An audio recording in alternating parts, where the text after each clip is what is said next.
Vijay Devarakonda Kingdom teaser అయితే release అయింది. Teaser మాత్రానికి ఓవరాల్ గా బాగుంది. బాగుందనా? నిజం బాగుంది. బాగుందనా అంటే కానీ టీజర్ కి మెయిన్ హీరో అంటే ఎన్టీఆర్. ఆ వాయిస్ ఓవర్ తో దేవర వైబ్ వచ్చింది. అయితే ఈ కింగ్డమ్ టీజర్ తెలుగులోనేమో ఎన్టీఆర్ చెప్తే, తమిళలోనేమో సూర్య గారు చెప్పారు, హిందీలోనో రణబీర్ కపూర్ చెప్పాడు. అయితే వీళ్ళ ముగ్గురులో హైలైట్ అంటే ఎన్టీఆర్ గారిది.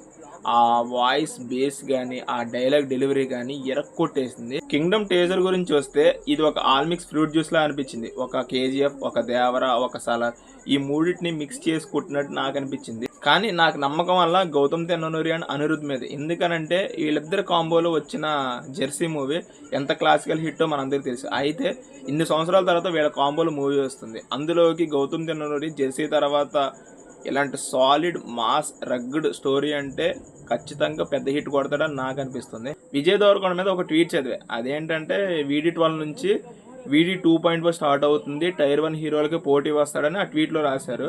అయితే ఈ మూవీ టీజర్ ని చూసి మనం మ్యాక్సిమం మూవీ గురించి అంచనా వేయకూడదు. సో మే 13th మూవీ రిలీజ్ అవుతుంది కాబట్టి మూవీ సక్సెస్ అవ్వాలని మనం అందరం కోరుకుందాం.